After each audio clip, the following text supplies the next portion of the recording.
Hi, I'm Tamar, and welcome to Glendale's Look Ahead, covering city meetings and events scheduled for this coming week. A listing of these meetings with live air and replay times can be found on GTV6's website, glendale.tv, and on the bulletin board airing daily on Charter Channel 21. Please note that some of these meetings may be canceled or postponed after the original posting.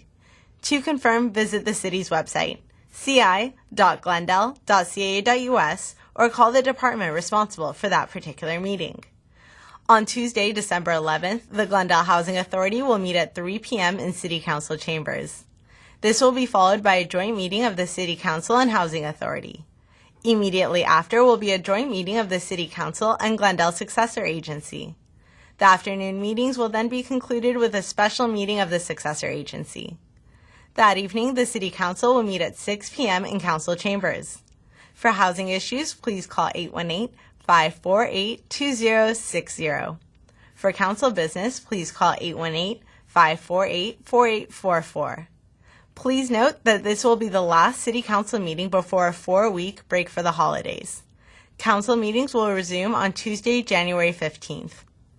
Wednesday, December 12th, Planning Hearing Officer will meet at 9:30 a.m. in Room 105 of the Municipal Services Building. For more information, please call 818-548-2140.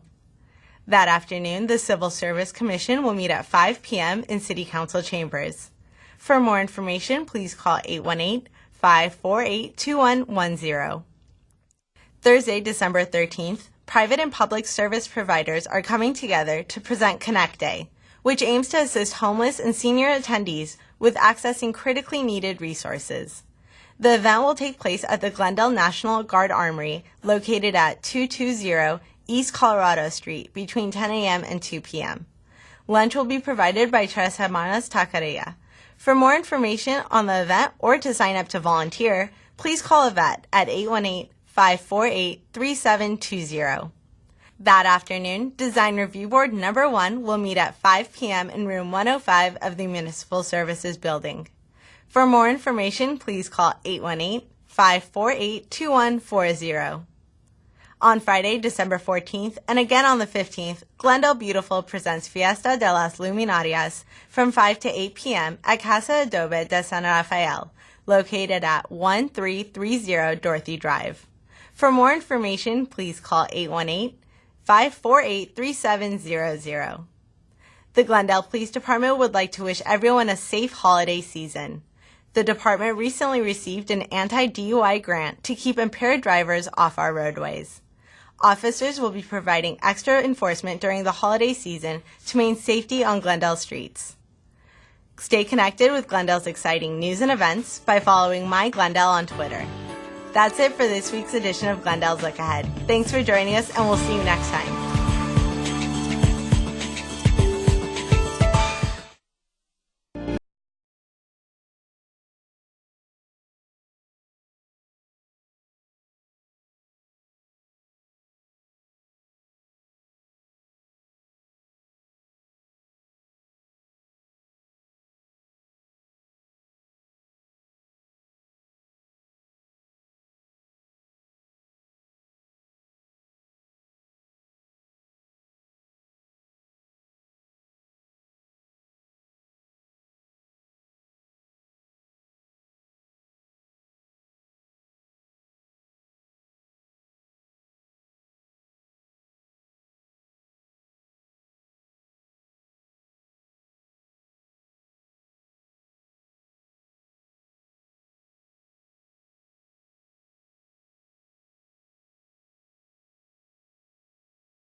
Good evening and It's a sign of a fool. good evening and welcome to the December 12th meeting of the Civil Service Commission. May we have roll call, please? Commissioner Gazarian, Here. Commissioner Gantis, Here. Commissioner Hatamian, Here. Chair Devine. Here. Before we get started with the rest of the agenda, I wanted to take this opportunity to welcome and introduce our newest commissioner. Actually, he's not new. He's doing a return performance here. And I just want to say on behalf of myself and the commission, it's a great pleasure to have you back working with us, and we look forward to it. And it was interesting when they were trying to find a replacement for the vacancy, there was only one name that came up from anybody that was asked, whether it was from staff or no matter who you asked, and it was R's name. So he is well liked, he is well known, and very, very welcome. So R, would you like to take a minute and kind of tell us about yourself a little bit? Definitely, and thank you, Mr. Devine. It's definitely an honor and a privilege to be back here at the Commission. And I have only you guys to thank for the staff and the Commissioner members for me having the opportunity to come back here, because if it wasn't for you guys and the wonderful things that you guys said while I was on my little hiatus, I probably wouldn't be back here. So, I'm very grateful for the fact that you guys, put in a good word for me, and when time came, the decision was made, to nominate me and bring me back. And I also want to obviously thank Mr. Weaver for nominating me, and obviously the council for doing the final appointment. I was here at the Commission. I sat in for Mr. Coleman, and I was here for about a year and a half or so, and I had a really, it was an eye-opening experience when I started serving this community, and I realized, the intricacies of what goes on internally within the city of Glendale, and, the service that we provide to our residents and to our city leaders. And so I'm back here again. My occupation is I work at the Sheriff's Department as an advocate.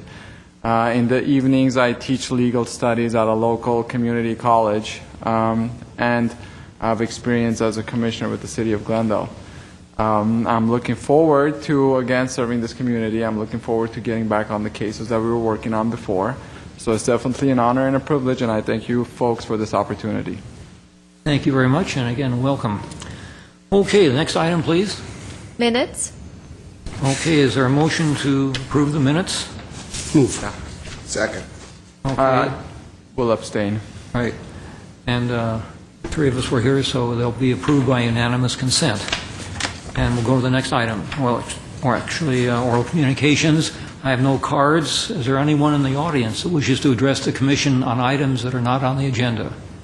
Seeing none, we'll move on to the next item, please. Recruitment and examination report. Mr. Doyle. Mr. Chair, members of the Commission, this is a graph report that shows our current recruitment activity. Talks about the various recruitments that are in varying stages, filing periods, the exam dates, as well as who these recruitments are assigned to. This is a note and file item for your information. If you have questions, I'd be happy to try and answer them. Any questions? Okay, next item, please. Eligible lists established. Mr. Doyle. Mr. Chair, this too is a note and file item for your information, but relates to the eligible lists that have been established since our last meeting. As you can see, we had 4 lists that were established, 2 promotional and 2 open.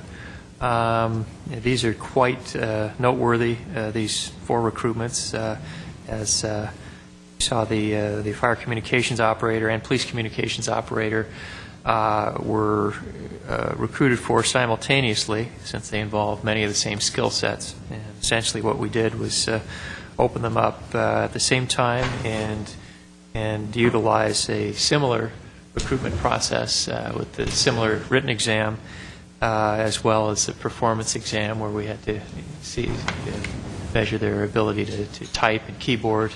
And then, as I understand, we split them up to police or fire at the very last stage, which was an oral board. As you can see, a lot of interest in a career of that type.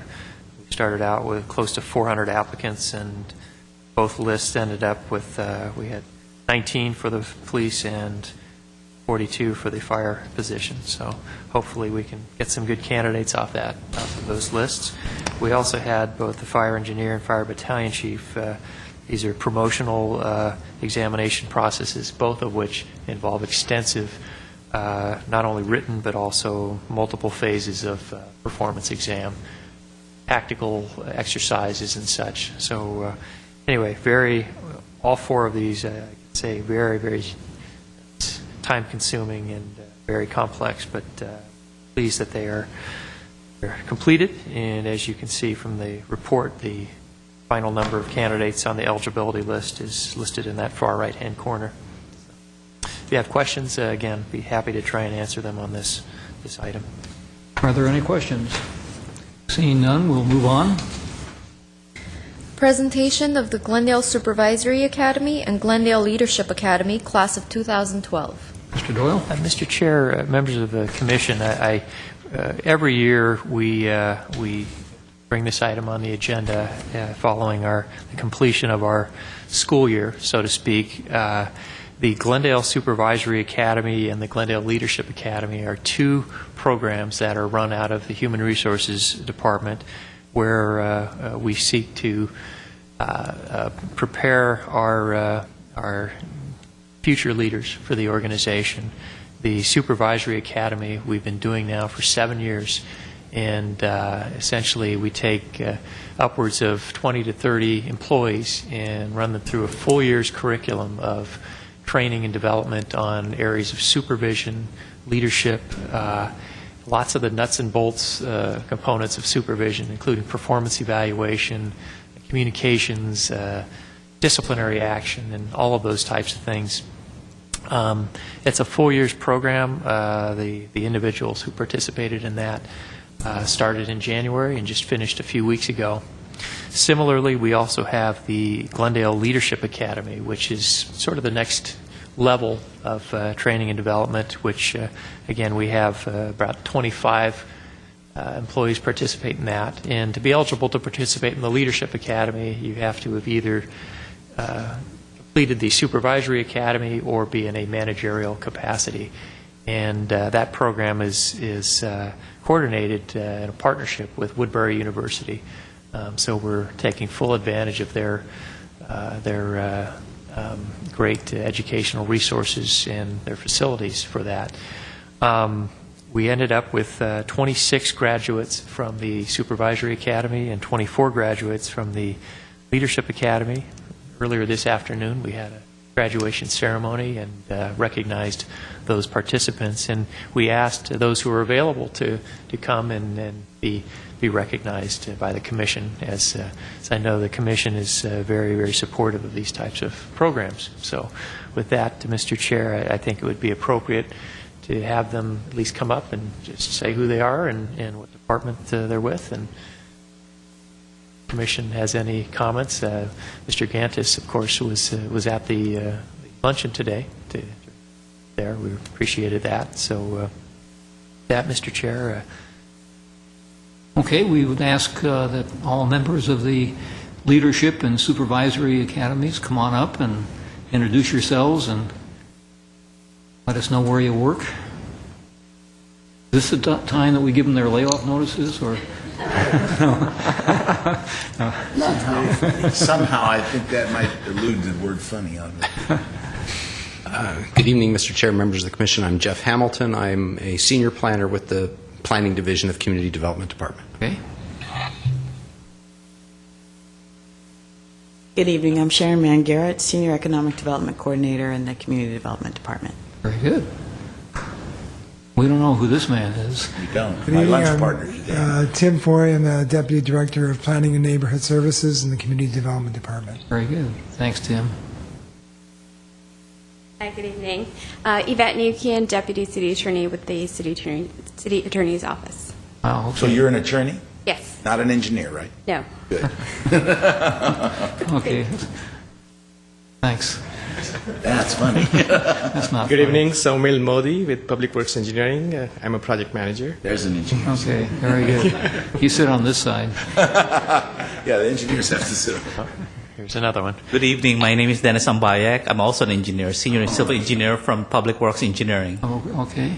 Congratulations. Hi. Hi, I'm Catherine Lozier. I'm a library supervisor for the library department. I manage the Casa Verdugo and Grandview branches. And Matt, I just want to thank you for all of your help in the Supervisory Academy. We really appreciated your classes. So. Thank you. Good, Is he a thank good you. lecturer? Yes, he is. Yes. Hi, I'm Jay Platt. I'm a planner in community development, and I work on historic preservation and urban design issues primarily, but other stuff too. Very good. Thank you, Jay. And I too completed the class, the Glendale Leadership class. Wow. Lucy Bakarian, Senior Assistant City Attorney, that means you're gonna be- City Attorney's Office. It was a supervisory academy. I got to sit with her today. Leadership Academy. Leadership. I meant leadership. Well, any members of the commission wish to make any comments? Well, about- yes, thank you. I was going to ask of the attorney member in the city attorney's office to come up for a second. Uh-oh, you're in trouble. Oh, boy. This is a test. Good evening. Good evening, Ms. Manukian? Nukian. Nukian. Yes.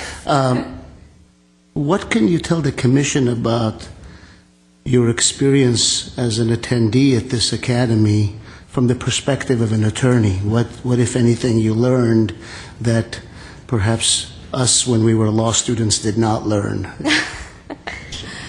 Well, the classes were some of them were technical, some of them were legal, but a lot of them were just motivational and more about the essential skills you need to be a leader and lead your team. And I particularly enjoyed the one led by former Lieutenant Gary Monaquello. That was very interesting to me. So, and then there was, how to communicate effectively. It was just good to brush up on those skills. People skills that lawyers lack often. I think I have them, but some lawyers. I didn't mean you. I meant others. You don't get those in law Right. school. That's what Right. That's true. You can't really teach Yes. that. Thank you very much. Thank you. John, you want to say anything? Well, I did get the pleasure to go to the luncheon today and see all these fine people. I'm always impressed by the employees of the city of Glendale. We have really fine employees. I've worked with them. I've been on civil service and heard them. I've been in hearings and watched them testify. They're very loyal. They're very dedicated. And for the most part, for all of them, it's a wonderful group to be with. And I'm always impressed with that group and the leadership of the city. And I want to congratulate each and every one of you for taking this extra step, because that's what it is, an extra step. They're out of work, they can take their own time, they study, and it shows in what we have coming up, especially after you mentioned the layoffs that we've had, where we lost much of our brain, we had brain drain with those layoffs. A lot of the senior members retired, and these are the people that are going to move right in, and it's just very, very, very impressive to see these people. Congratulations. Congratulations. I, too, want to express my congratulations. I know it's very time-consuming. You have your regular jobs to contend with, plus going to these classes and learning these different skills. I'm from a civil service background for many, many years, and unfortunately, we didn't have training like this back in the olden days when I was working for the city of Los Angeles. And I know how important it is, and I know that it'll benefit you not only in your present jobs, but as you move up in the organization. So again, I thank you for taking the time and the effort to go to these classes and to learn and to apply what you've learned. So again, I wish to express my congratulations and thanks to all of you. And with that, Mr. Doyle, unless you want to say anything, we can move on. I appreciate the recognition by the commission, and I think the participants deserve a round of applause.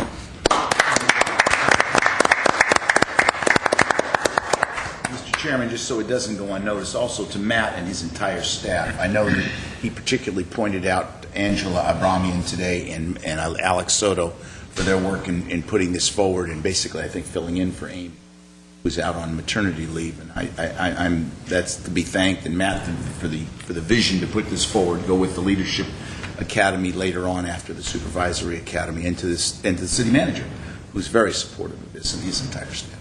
Can we applaud him? You can do that. Let's applaud him. And I just want to know how come Mr. Gannis got to have a free lunch today while I was sitting in a disciplinary hearing for 6 hours. And I don't recall being invited. That's another story. You were invited. Was I? Maybe I was. I didn't see Something it. unfair. The RSVP. You owe me a lunch, Matt. I'm sure many. We'll give you dinner tomorrow night. Okay. We took the leftovers, so we have dinner for tomorrow night. Okay, well, thank you all, and you're welcome to stay if you wish, and fall asleep or go home and have a nice dinner. Okay, next item, please. Class specifications for approval, GIS Project Manager Series.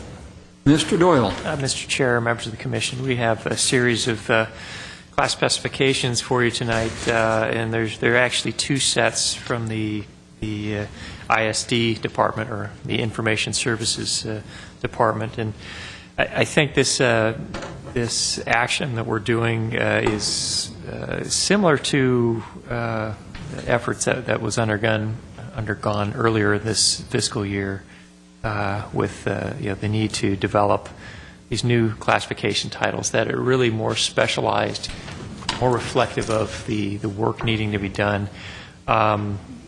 We have two areas within the information services field, GIS and security, and both of these are very highly specialized areas involving specialized expertise.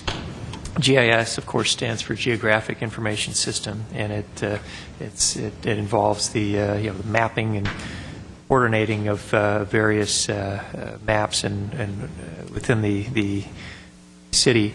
And again, it's a specialty that we feel is warrants its own specialized classification. The same with data security. Currently, the positions that are represented in both GIS and security have utilized generic job titles: a project manager, senior project manager, and when we go to recruit for a position and call it project manager with a specialty in security or GIS, it just doesn't help us as far as recruitment as far as having the right title, right name in the title itself. Additionally, if we ever, and hopefully we won't be facing layoffs anytime soon, but if we ever get into a situation where we have to consider that, I think you're all familiar with bumping procedures that would knock individuals out of certain jobs and take people who are specialized in one area and put them in another area for which they may have no expertise. So the primary purpose of this, of both the GIS Project Manager Series and the Security Systems Manager Series, are just that, to provide a more specialized, more reflective job series. And of course, the descriptions that you have are very much reflective of those particular areas. So with that, Mr. Chair, have questions, we do have staff who can assist. We also have Mr. Ed Frega, who is our Director of Information Systems, here to address both of these specifications. Okay, are there any questions, Mr. Arian? I have no questions. Mr. Gaddis. I can appreciate that. I'm aware that the bumping rights do create issues with certain departments. However, I'm looking at the GIS Project Manager Series. Part of what you need for an education, or should I say licenses, or we're desiring this PMP certificate or GISP certificate as being highly desirable. But nowhere along the line, once we get to the senior project manager, are we saying that it's required. It would seem to me that if it's desirable, I can understand in the mid-management position of the project manager, but it would seem to me with the senior project manager, we ought to wouldn't it be really something we want to have as the particular certificate? Mr. Chair, if I could clarify to Mr. Gantis, the way the specification is laid out is you have for GIS you have the series, and the definition, essential functions, and that first set of minimum requirements would apply to both the project manager and the senior GIS project manager. Mm-hmm. And then everything else that's added to that would be what would be considered additional minimum requirements. So the reference to the PMP and the GISP would apply to both. I'm aware of that. Okay. But I'm saying it's not required for the senior GIS project manager. Would we not want to require it? I see. Yeah. No, I'm sorry. Okay. I did understand that. Okay. You misunderstood my understanding. Sorry. There's something in 13. If I make before you respond, sir, if I may inquire, because it might be redundant, under Senior GIS Project Manager, Commissioner Gantus, I noted additional minimum requirements, and in recognizing knowledge, skills, and abilities, a requirement of an expert knowledge of uses and operations of GIS technology solutions, and the other two lines that describe in great detail, I thought, for lack of better understanding of this area, that it would include that which Commissioner Gantis is expressing a concern. Am I incorrect in that assessment? Commissioners, Ed Fraga, IT Director for the city. The skills that are laid out there for the senior are technical skills. PMP, for example, is generic project management skill. I see. It is a certification. It's not easy to come by. There aren't that many people that have it. I would be hesitant to make it a requirement for the senior. It is desirable in all cases, but if we made it as a requirement, we might pass up people who are good GIS people that just don't happen to have that certification. It can take a great deal of effort to get that certification. Is that true also for the General Geographic Information Systems professional? Yes. Yeah. So is it safe to say that additional minimum requirements would just simply could be labeled as the additional desirable qualifications versus a minimum requirement? The additional essential functions, are you referring to the additional minimum requirements here? Yeah, I guess what I'm trying to do is decipher between, because usually the way I've seen sometimes job bulletins labeled is you'll have the minimum requirements, which are exactly what's required in order for you to be eligible for an interview and or an examination.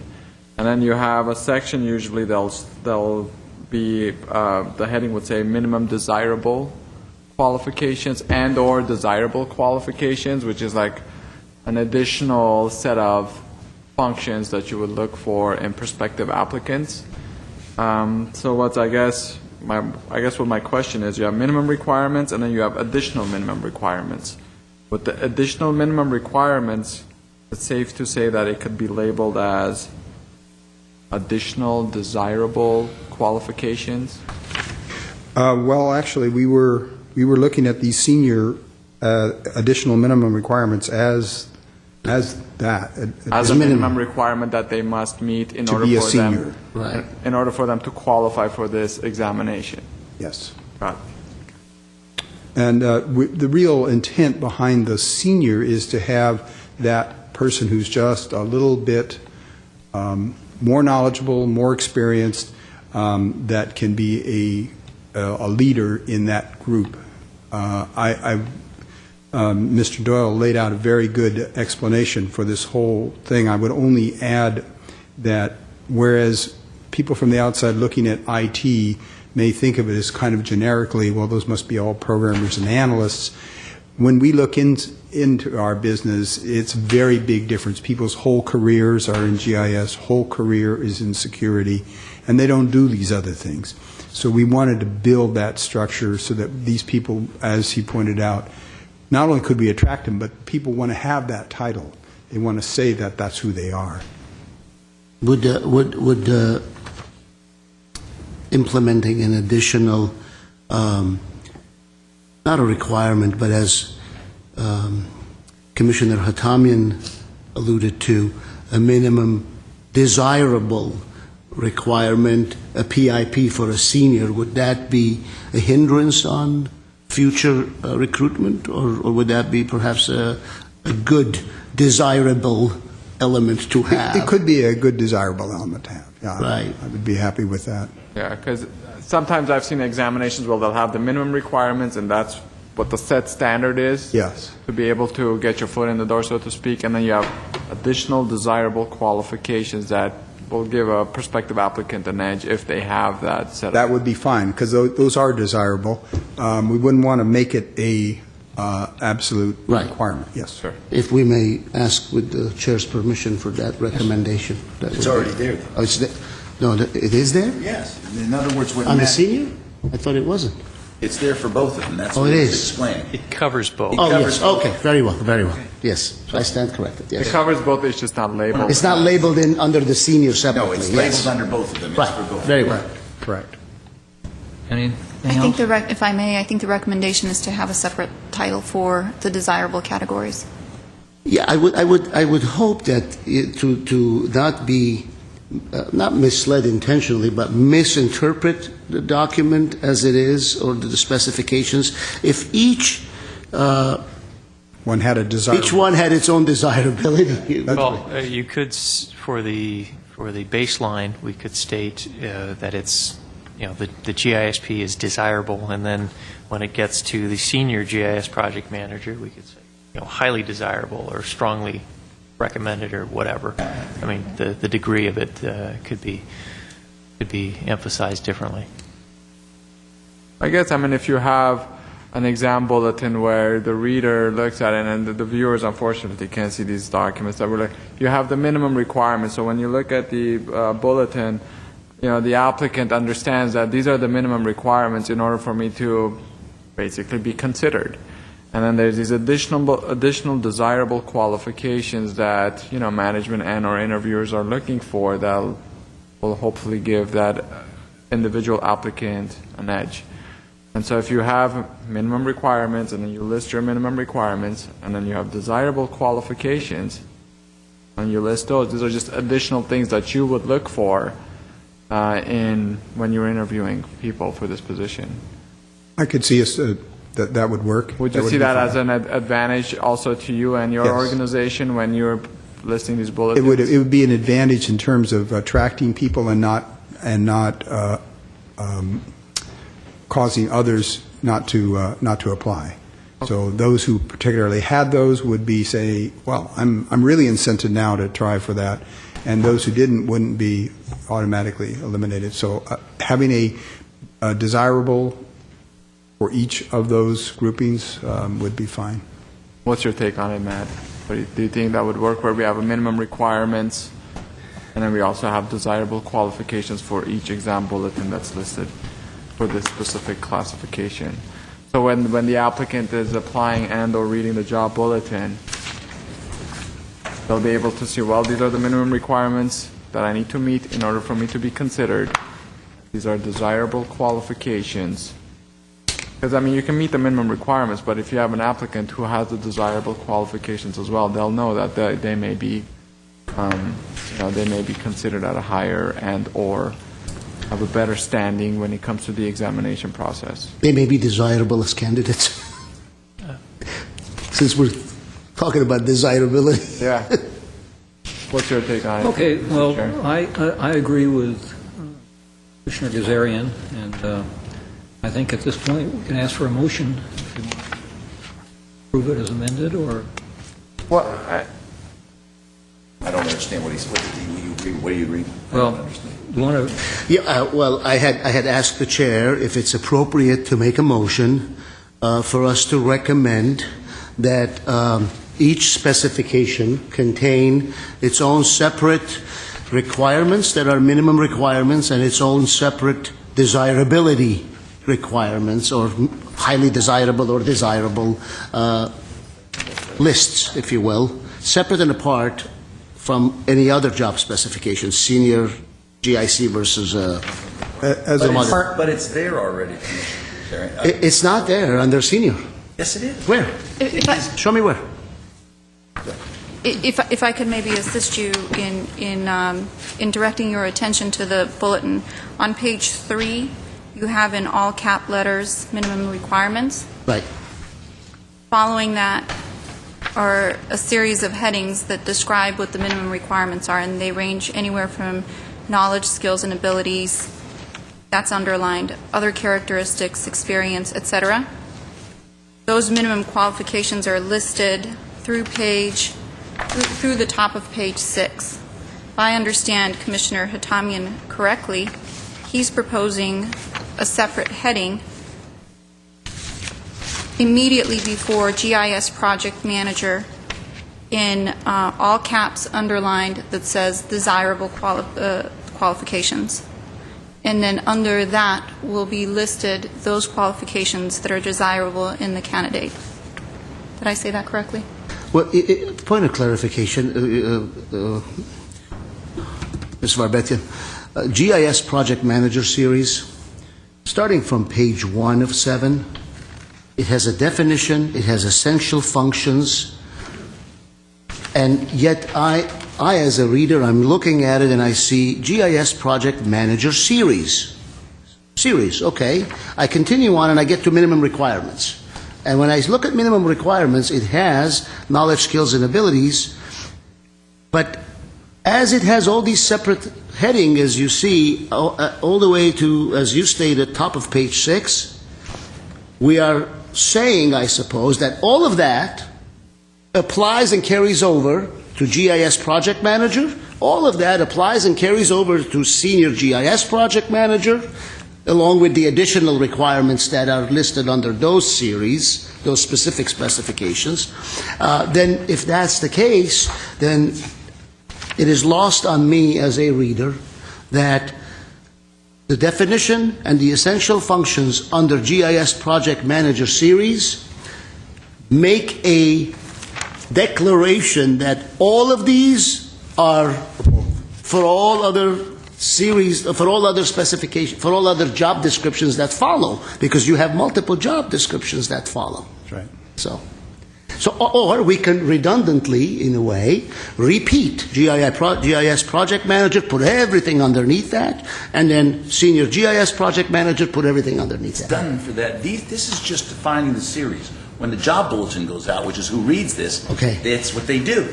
They'll put for the job bulletin for the GIS Project Manager all of the information starting on page 1 through what top of 6, 7, goes top of through 6, 6. And on GIS Project Manager, it just continues distinguishing characteristics, additional functions, additional minimum requirements. That's the job bulletin for that. For the senior one, those aren't on that, just the ones for the senior. So on each one of them, it says exactly what you just said. That's the job bulletin. With that representation, I'm satisfied. I've never looked at a job bulletin in my life. So, is there a motion to approve? So moved. Is there a second? Second. Unanimous consent? Next item, please. We would need another one for the Security Systems Manager. If you want to take that separate or have separate discussion. Move to approve. Second. Unanimous consent. Next item, please. Class specification for approval, Police Civilian Division Commander. Mr. Doyle. Mr. Chair, members of the Commission, this is a new classification that was approved by the City Council, and the title being Police Civilian Division Commander. This is a managerial level position that would play a key role within the command structure of the police department. It would carry on very high level managerial duties, primarily in the non-safety related or more the administrative tasks within the police department. At this point, it would probably oversee or encompass jail operations or communications, the information technology, budget, those types of functions. The positive part about this is that it does come at a considerable savings to the city because the intent, at least for the time being, is for this to take the place of a captain level position, which is a expensive position. A sworn position. Sworn position, yes. Which is this is a non-sworn position. And this would be non-sworn. Whenever the reference is made to civilian, that infers that it's a non-sworn position. So this is a somewhat of a big step for the department, but it's something we've seen other agencies do with some degree of success, and we're ready to give it a try in the Glendale Police Department. With that, I'll leave it to you, Mr. Chair. We have Russ Kwan, who worked on this bulletin, along with Captain Todd Stokes is here if you have questions. Is Captain Stokes retired? Yeah, I have some questions. Okay. Mr. Gannis had his hand up first. So you've taken some of the questions. This is going. We currently have a finance person that does the budgeting. Is this person going to be, is that position going to come under this police civilian division commander? Somebody. Good evening, Mr. Chairman, members of the Commission. Russ Kwan, Human Resources Analyst. If you look at page 4 of this section, you'll find the organizational chart. At this time, they envision the police civilian division commander to fall over the administrative services division. So yes, to answer your question, yes, it would also include finance. So basically what's going under this are, as she said, all administrative stuff, nothing to do with sworn officers. At this point, it looks like it'll be the finance section, custody, bureau, communications, as well as property. Does this division commander supervise any sworn personnel? There is a possibility that they may, but at this point, we're unsure of that. Would that require us to approve being for a sworn officer to be supervised by a non-sworn officer? Mr. Chair, Commissioner Gantis, I don't believe there's any legal prohibition against having a civilian supervise sworn. The city manager supervises the police chief currently. So I did note in here that it says that this particular person can act for the chief of police in his/her absence. I find that to be a bit troubling because now we are having a non-sworn person. We're still having captains. It doesn't delineate to me that it's in the absence of captains. There are things that are done by the chief of police that I think are uniquely the qualification of a sworn personnel, including but not limited to disciplinary actions. I can envision some creative lawyer, I won't mention any names, happen to be here tonight, that might make that argument. But that would trouble me to have that in there. I don't know why we would need it. We have police captains. I just don't know why we would need to put that in there. Mr. Chair, Commissioner Gantis, I could imagine that would reference any type of situation where the police department would need to be represented, perhaps a budget meeting or perhaps a community meeting of some sort where perhaps none of the captains are available, where this person might be brought in to represent the department. We have representing. It says he acts. We have CSOs meet with community groups on a regular basis. It says here, may act for the chief of police in his or her absence. I don't have a problem with him representing the police chief. It functions like that. Acting, I've read this language before, and that's generally in a captain's thing. I'm troubled by that language. I'm not sure I'd approve it, but unless you can convince me why that would need to be in. I think it allows him to be able to sit in on things that I think are uniquely sworn personnel. Well, let's ask Captain Stokes if there's a problem in changing the word from acts to represents. Well, I think that Captain Codslush from the Police Department, Mr. Chairman and Commissioner Gantis, obviously the appointment of someone in an acting role, for example, if I'm gone, I'll promote or appoint somebody to be the acting captain while I'm gone. So you obviously are subject to the approval of the chief. Much like if the chief is going to appoint someone to act in his behalf, it would be subject to the approval of the city manager. As an example, last week I was out of town, and so were two of my sworn lieutenants. But I also have a equivalent level civilian bureau commander who runs my jail facility, who I made the acting captain while I was gone, because he was the only person left in my division who was of a sufficient rank, so to speak. I would not continue if I was you. So I would not continue. I have a real problem, Captain Stokes, in line with Commissioner Gantis. When you use the word act, Mr. Doyle, act is a very, very dangerous description. One may act in his or her capacity as an acting chief in a variety of tasks and acts, if you will, some of which, I dare say, are beyond the scope of a civilian and are, in my opinion, the domain of a sworn officer. So I have a problem with that line, but I have a host of other problems that I'd like to bring, and perhaps, I can have answers to. Okay, well, Mr. Mnuchin, I believe you had a question. Comment and a question. I know this is something that, Captain, that we've been talking about for many years. But this is very common out in other police departments that change some of the duties, as you guys have talked about, is handled by a non-sworn officer. Now, one of the areas that also that I am a little bit unclear about is the issue. I know your captains take active involvement in different investigations, different issues that come up to the ranks, and when the captains sit and go over some of these, deliberate on some of these issues, the part that I'm a little bit unclear about is when a non-sworn officer is involved in situations like that. How does that work? Because I know there's certain information that is privileged, and how would that? Not that I'm opposed to this. I do agree, but I just want clarification on how do you deal with situations like that. Well, gentlemen, when we're talking about someone who's serving in an acting role like this, these are all very temporary roles. This is because I'm on vacation for a week or I'm gone to training for a day.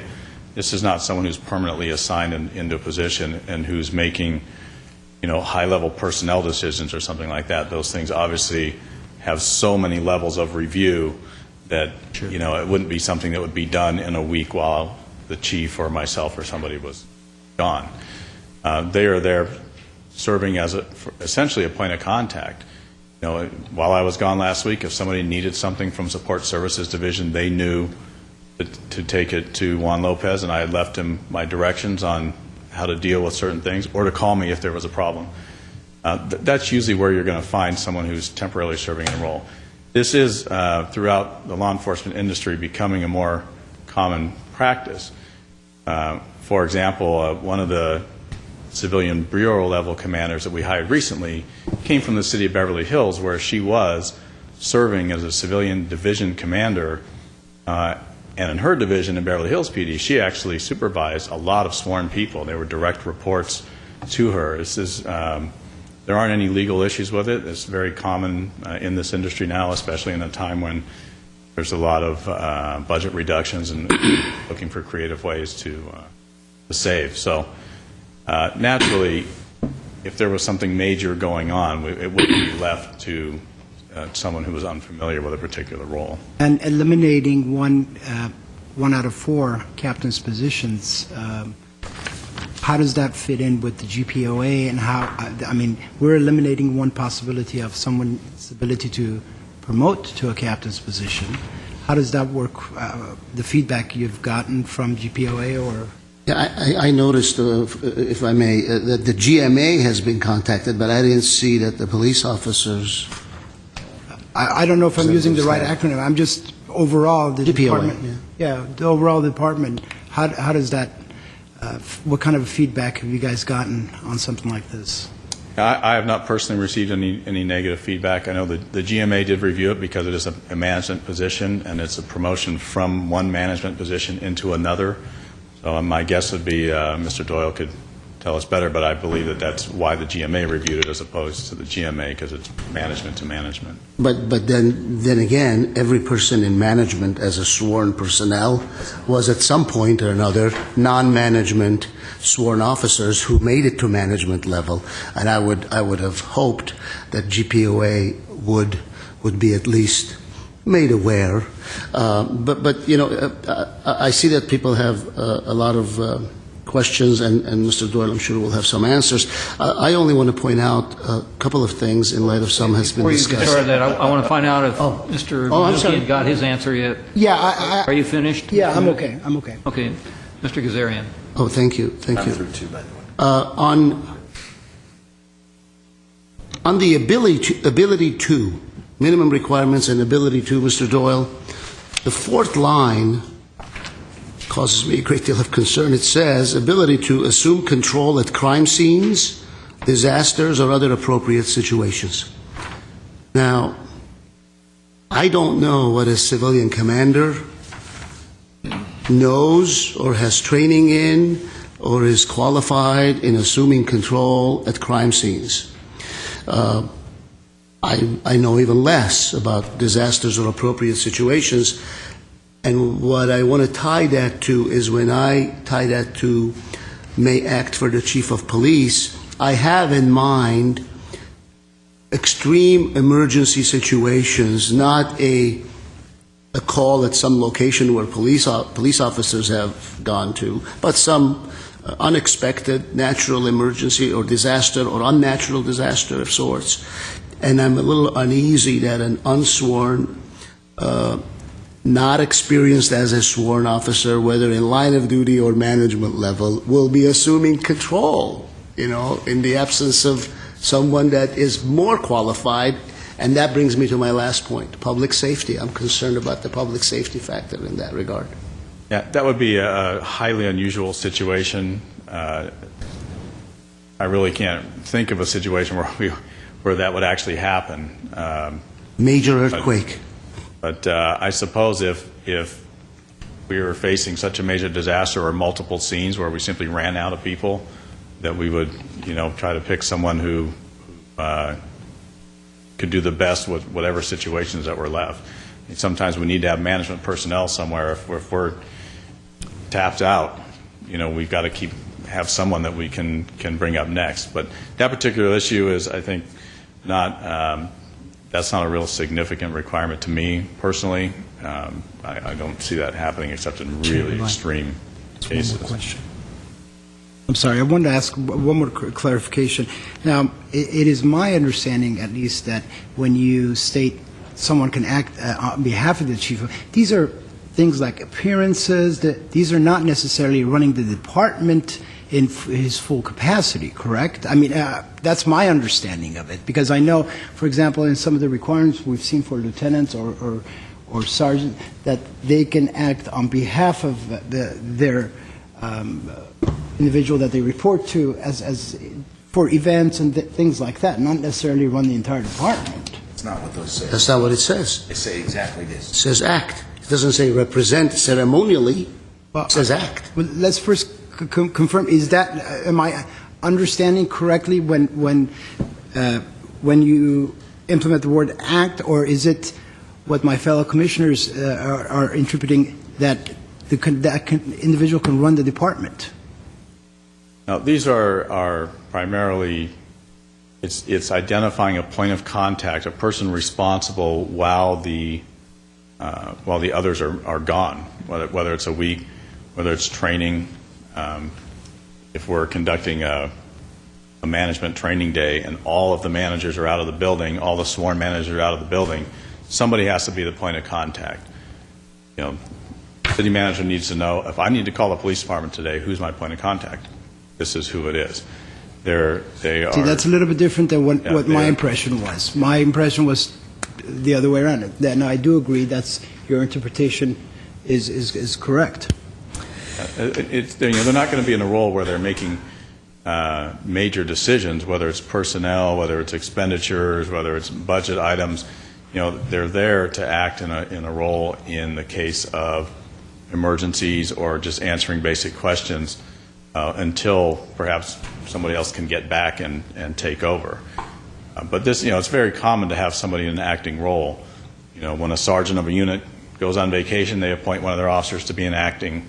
When the lieutenant's gone, he appoints a sergeant to be there's somebody who's responsible that's appointed. Those are apples and apples, yeah. Captain. Those are apples and apples versus here I'm looking at apples and oranges, sworn versus non-sworn, taking the place of another.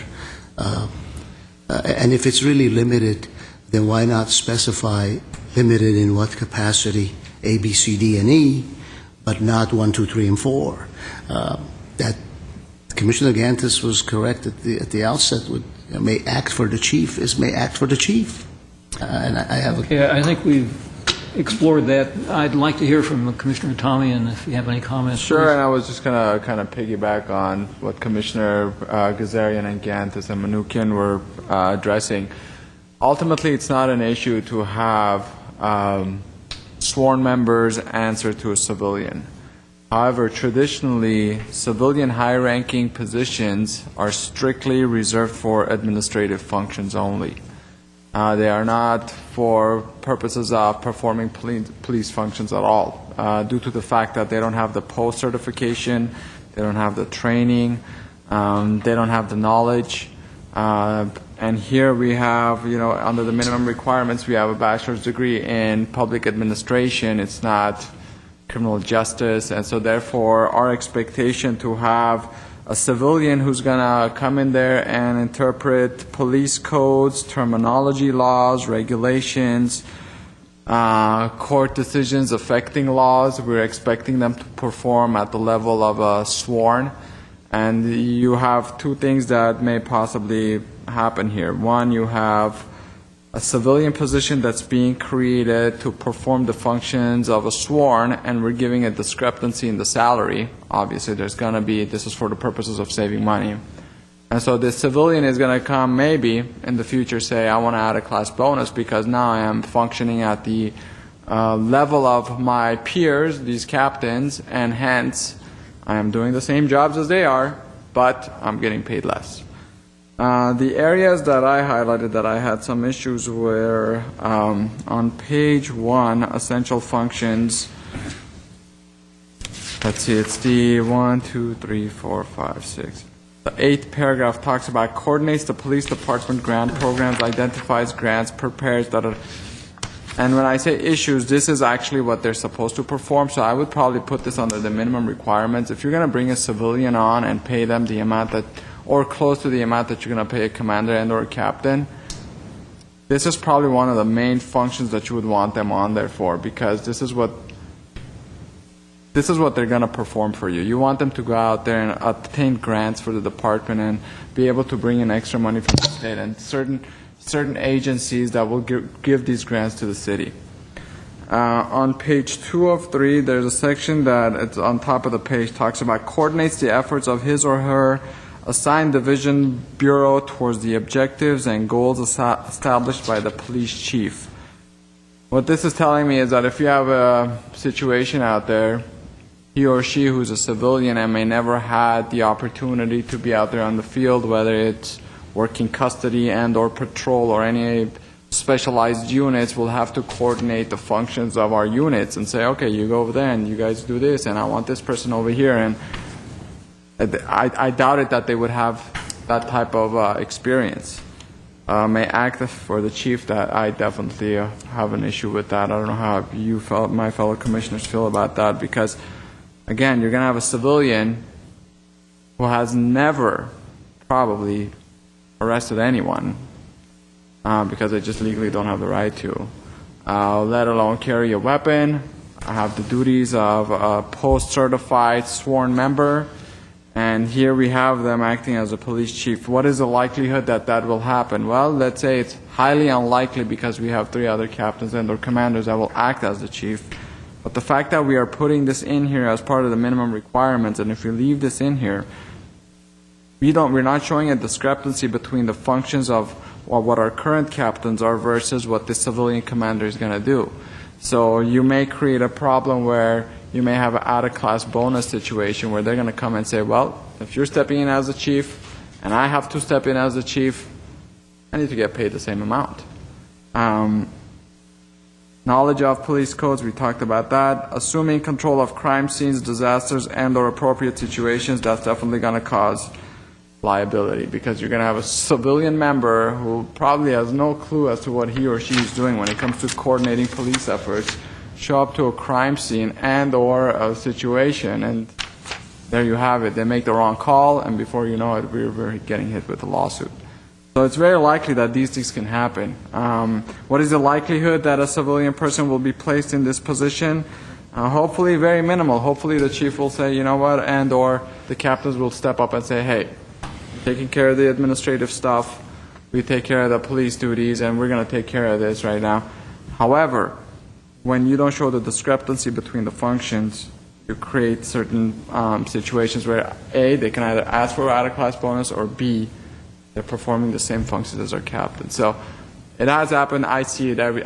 There's really high-level civilians where I work that, you have sworn that'll answer to that high-level civilian. However, their function is strictly administrative. It does not cross over whatsoever. Have the solution. Okay. Well, let me kind of summarize here. Maybe it'll hit on your solution because we spent quite a bit of time on this. I think, Captain Stokes, you're hearing from the Commission our concerns. My take on this is that it appears they took the job specs for the captain that originally, or is existing in this position, dusted it off and changed the name and didn't bother looking at some of the specific functions and activities that may not appropriately apply to a civilian. So my suggestion would be, and I don't think we're going to get 4 or 3 votes on this to approve it as written, to possibly take it back. And really, there aren't that many items here that are raising concern. You know, certainly the acting of the police chief is a concern. And as I mentioned earlier, you might want to change that to may represent or words to that effect. The assumed control. So there's only, I think Commissioner Tomian mentioned half a dozen items that would pertain specifically to the duties of a sworn officer. I think if you go through these, perhaps with Mr. Doyle, and chop those out of there, and then bring it back with one that's more fitting and more generic for a civilian, I think you probably have a positive reaction from the Commission.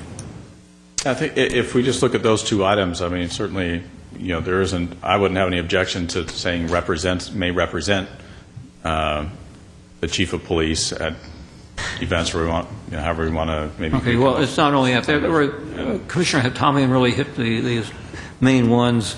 And I think you need to go through it. I think you have the sense of where we're coming from on this and what needs to be removed from the bulletin to make it work. Commissioner Gazarian? Yes, thank you. My quick solution suggestion is the following.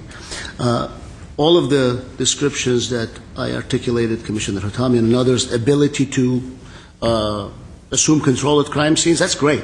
I'm fine with a civilian commander to have the ability to do that. I would hope that the department or the city manager would advise the department, the police department, not to ever have a civilian take control of a crime scene, because I think it will subject the city to liability. That's a separate discussion. I think the whole description would be fine if instead of it said may act for the chief of police in his or her absence, it in fact said may not act for the chief of police in any capacity that requires sworn personnel to act, if you will. But this represent is also, makes me uneasy. Represent where, what, how, why? It needs to be definitive. We cannot sign off on something. At least I humbly would suggest that I would not. All right. Well, the option would be just to leave that line out and not reference acting or not acting. There already is a line for represents in here. All right. So maybe just leave that out. But again, we can beat this thing from now until next Tuesday. Too many I think that Captain Stokes has the idea. I think Matt Doyle has the idea of where we're coming from. And at this point, I won't even bother asking for a motion or a vote. We'll just send it. May I inquire, Mr. Chairman? Is this need to be done? Are we ready to fill this position? Because we're going to kick this a month. Yeah, at least a month. So I'll ask Captain Stokes, is there an urgency to fill this? Well, we will be next month? experiencing the vacancy as of January, so we will be collapsing the 4 current divisions into 3 divisions being shared amongst the 3 sworn division commanders until we can get this position filled. So, may I continue, Mr. Chairman? So your idea was to approve the job, the spec, and then create a job bulletin in January to go out to fill this position? Is that what you were thinking of doing? Somebody? It sounds as if the intent was to fill this, and the intent is to do it promotionally within the department sometime in January, apparently. But in the police department? Is that true, Captain Stokes, that this is going to come in from inside? That our intention is to run an internal promotional amongst our existing civilian bureau commanders, of which there are 4 in the department. And the exact timing of it, I know that the vacancy is going to occur, I believe, in late January, so we will be looking to run that sometime after that. All right. Well, do you see a hardship if our next meeting will be January 9th, and if this does not get approved until that time, will that work a hardship on the department you can't handle? I think we can work with that. Chair Devine, I was going to propose that we do have a lengthy agenda. Perhaps they could go back and make the changes and bring it back before the end of the meeting. You might be able to put this off, continue it. I'll ask my fellow colleagues. Only if it's absolutely urgent to get it done tonight. If not, I think... Yeah, members of the commission, I think the chief of police ought to be brought into this discussion, Yes, and the fact that he's unable to be here tonight may create a bit of a disadvantage for us in coming to full resolution on this. So Okay. So can we take, or can I say that we will take no action on this, send it back for revision, and we will reconsider it on January 9th? Yes, we took note of all of your concerns, and we'll address it and bring it back at our next Captain meeting. Stokes, is that okay with you? Yes. Okay. Thank you. That's done. Thank you for your time. Next item. Class specification for approval, Public Safety Business Management Series and Public Safety Business Assistant Series. Mr. Doyle. Mr. Chair, members of the commission, this is in a similar vein, but a completely different purpose. We're looking again to provide more specialized job classifications for those administrative, operational, clerical positions within the police and fire departments. We have two series that we're looking at here, the Public Safety Business Management Series, which would be more of the middle management, professional level series within the police and fire departments. And then the second series is the Public Safety Business Assistant Series, which relates to the more of the clerical and administrative functions. And again, this is an effort to provide more detailed, more specific job duties for those functions that occur exclusively within the police and fire departments. A big factor in this, again, is the issues of recruitment and making sure we adequately seek and retain the right people for these jobs. Another factor is, again, we talked about layoffs and bumping, and having the right people housed within police and fire departments, which are very, very critical. That if we end up subjecting them to bumping, that could create issues. Another factor is the whole issue of background investigations. Anyone who works both within the police and fire departments, whether it's a sworn or civilian capacity, has to pass a background, and therefore it creates a difficulty if we do end up with a bumping situation where someone has to be bumped out of a job and replaced with another person who may not have the ability to pass a background investigation. That was one of the big unresolved issues that came to us in this last round of layoffs. So again, in much of the same vein as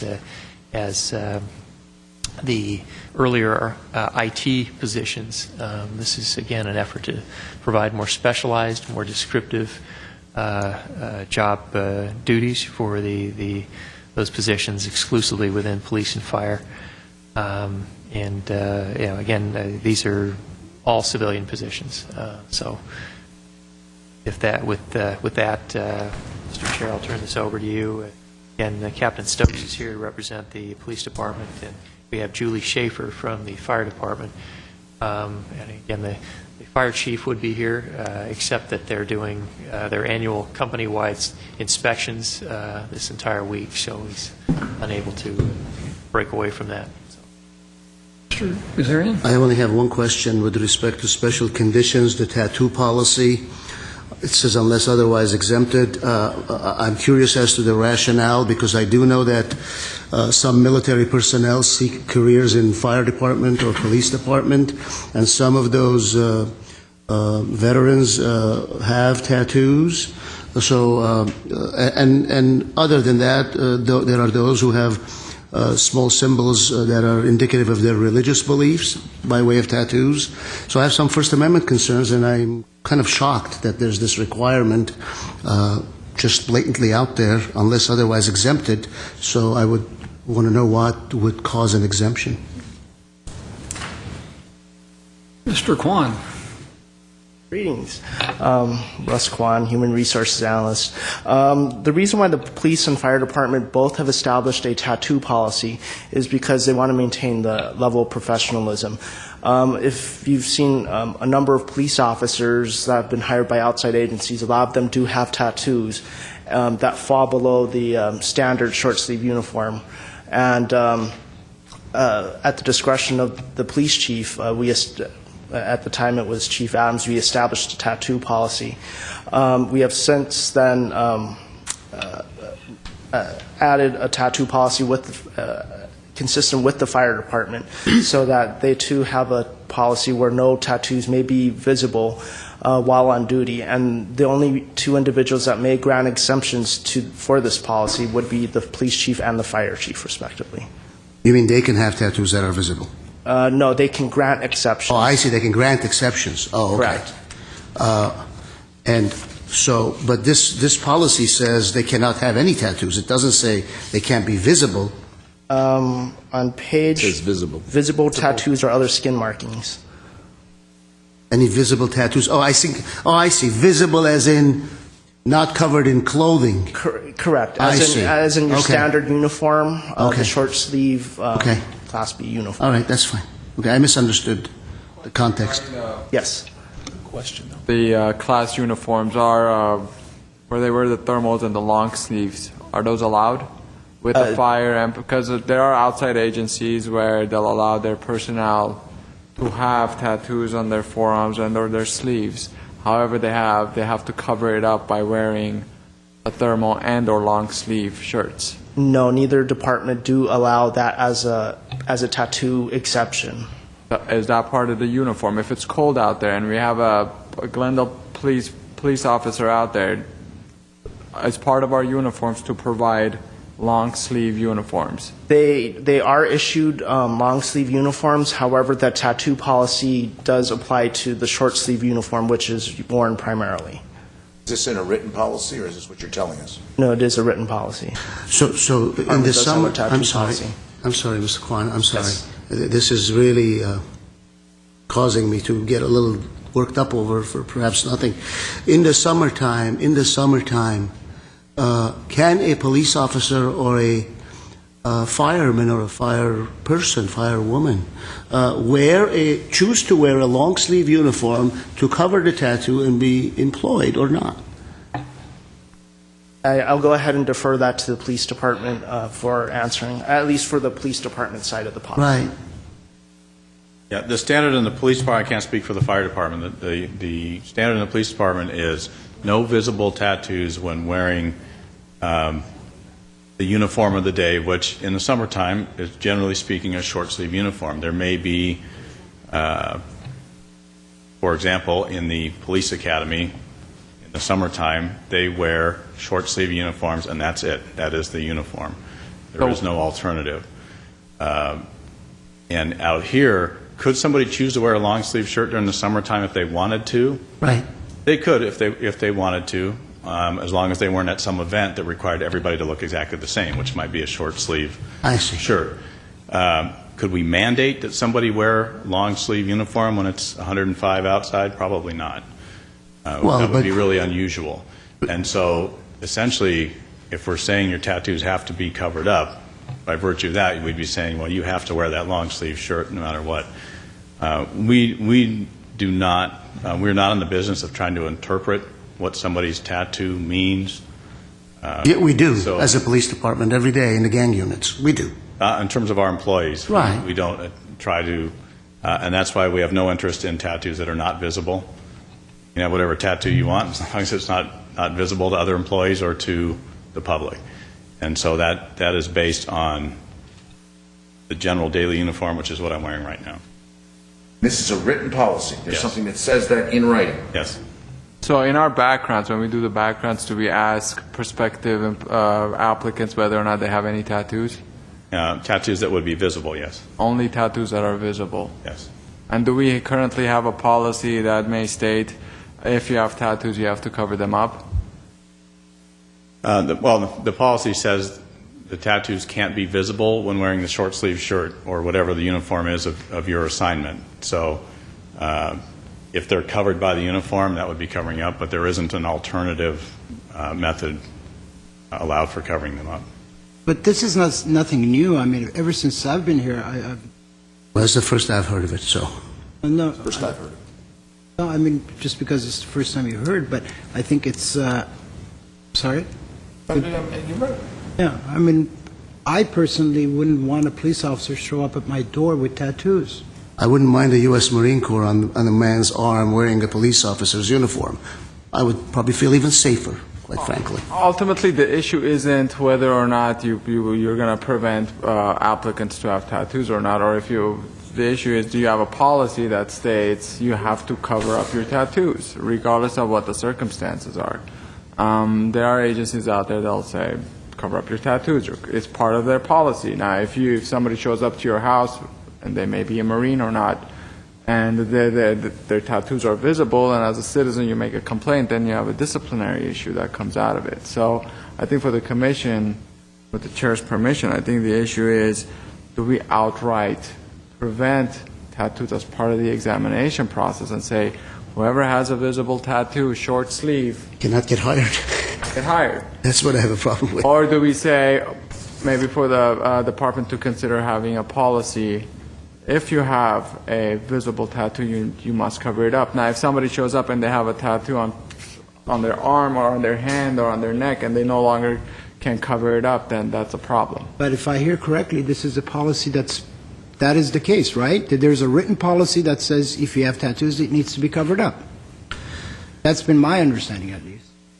The policy is, I don't have it in front of me, but the policy is you cannot have tattoos that would be visible when wearing Class B uniform.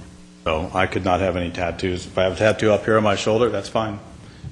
Anywhere else where you can't see it, it's uniform, that's fine. But other than that, you cannot. The thing about policies, though, the policies are not laws. They're not passed on by legislatures. And I suspect the policy you're referring to, Captain Stokes, that was set in place by former Chief Adams, was not approved by this commission. It's just a policy of a former chief, which now we are citing as though, well, it's the rule. We don't have authority to approve those. I understand. But policies, the moral of the remark is that policies are not necessarily all good just because somebody calls it a policy and makes up some requirement. It should be subject to reasonable minds discussing it. Okay, I think we've aired this one out sufficiently. Move to approve. Second. Yes. Okay, well, I'm sorry, Commissioner Tomian. I was going to get our council's opinion regarding the constitutional issues that may come up. I know that there are some pending legal matters pertaining to whether or not you can preclude someone from hiring if they have visible tattoos. Are there any issues with that? Or If I may, the first comment I wanted to make was in relation to the policy. When policies are drafted, if I'm not mistaken, they go through the review of the GPOA, and I would assume that there was no objection to that, just as they would go through the GFFA review. So while the policy may have been proposed by the chief, it ultimately has to be approved through the city, maybe not through the city manager's office, but... Yeah, Ms. Verpetting, the policy would have to be approved by the city manager's office, and it would also be subject to meet and confer with the Employees Association. And it would have gone through a legal review. So we've found no basis to object to the policy as it was written. What this is proposing is to make sure that the applicants understand what the current policy is, and that's why it's in here. Okay. It's been moved, and do I hear a second? Second, yes. Second. I'm going to take roll call on this one. Commissioner Manukian? Yes. Commissioner Gazarian? No. Commissioner Gantis? Yes. Commissioner Hatamian? no. Chair Devine? Yes. Next item, please. Public hearing, adoption of resolution, 12-month probationary period. This is the one where... Okay, we're going to, I understand, pull this one and consider that on January 9th. Is that correct, Mr. Doyle? Yes, items 11, 12, and 13, I believe, Okay. Pull those items. Next item. Agenda forecast. Mr. Doyle. Mr. Chair, the agenda forecast is before you. This is, again, a note and file item indicating the upcoming meeting dates. As you know, we still have several hearings that are ongoing and anticipate a few more in the next few months. As far as... Sorry, you said more? In addition to the cases that we have, there's other cases that are coming? You anticipate some additional. And, He'll be here another 15 years, Mr. Minikian. I'll kill you. He can break my record. Okay, any questions on the agenda forecast? No. None, okay. Next item. Reports, past due employee performance We're going to evaluation. continue that till the next meeting. Are there any Civil Service Commission staff comments? Mr. Cantus? Quickly, I've been following in the newspaper the travails of the Los Angeles City Fire Department and their dispatch time problems, and more importantly, the issues they have with dispatchers. And I know that we have probably the best around, and it never gets any publication. I'd certainly like a report, not a rush, as to where we are, who we employ, whether they're sworn or non-sworn, what their training requirements, which we know what they are, but for a public, and how many people are, how we staff it, and et cetera, because it's been getting a lot of criticism and in Los Angeles, and I know that we don't have that problem, and I just like to make sure that we've reviewed where we are on that. certainly. Mr. Mnuchin? Just a comment that I'm very, very excited to see Commissioner Atamian back. We missed you, and I think you're going to be a great addition, and I'm not going to get into it today, but as I've shared with my fellow commissioners, I will be turning in my resignation fairly soon because due to just strictly based on time, but I will be a part of the hearings that I'm involved with right now, but so I'm glad to see you're here. I'm sure you guys can handle it. Have fun with it. So I'll talk to you guys about it later. Mr. Mnuchin. I will deal with you later, Commissioner Mnuchin. Commissioner Hatamian, I want to formally welcome you back. You will recall a year ago I joined this commission, and I was at once elated and disappointed that it was at the expense of your departure. And at that time, if you recall, I said I would keep my seat or your seat warm for you. Well, as it turned out, fate has it that you are a part of this commission again, and very deservedly so. I'm proud to be serving with you. Thank you. Thank you, Commissioner Kazari. You already spoke. I didn't say anything about him. I was just going to say ditto. Too? Ditto. Okay. Commissioner Atamian, you have any closing comments? Just glad to be back and thankful for the process. Okay. And I, too, will echo the comments from my fellow commissioners on your presence here. I do want to do one other thing, though. We know next item is going to be a closed session item concerning a disciplinary action. And I wanted to give some credit to some people that really make these hearings possible and feasible. We sit on these hearings and we come to a room. That room is usually reserved for us. All of the books and papers and documents and folders are there magically. And I know that it takes a lot of time behind the scenes to set these things up, to prepare for them. So I just wanted to recognize Russ Kwan, who's sitting here, who's been helping us with many of the hearings. And feeding us. And Alex Soto, who I think stepped out. And of course, Manya back there has been a great help. When has she done a hearing? Well, no, she's helped. And Rosie Akopian, who's sitting on the hearing with us now. And I just want to express really my appreciation for the work and the bringing us dinner when we need it and all of that, except I know you have some complaints on that, but we'll talk about that later. And, not on the record. And there are two other people that I really need to recognize, and to me, the one person is the one that holds this commission together. Anytime there's a problem or a date that's due and you have to find out some information, why you call this particular individual and she has the answer right there, or she gets it within 2 minutes, and that's, of course, Angela Brahmian. So I want to thank you very much.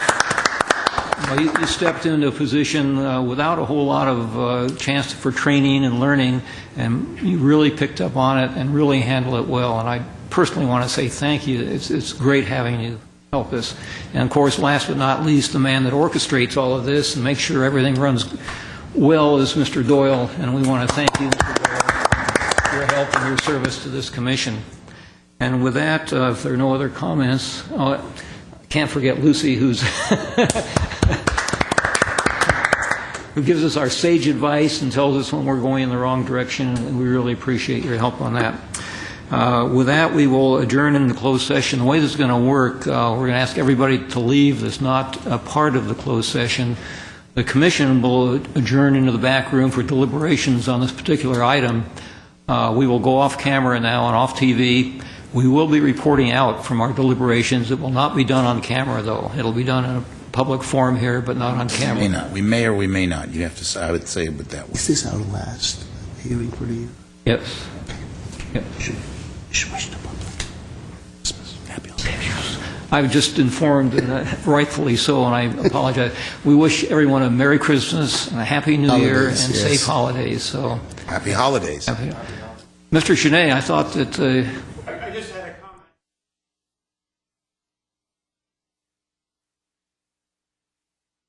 Stay right together with you. Giddy up, let's go. Let's look at the show.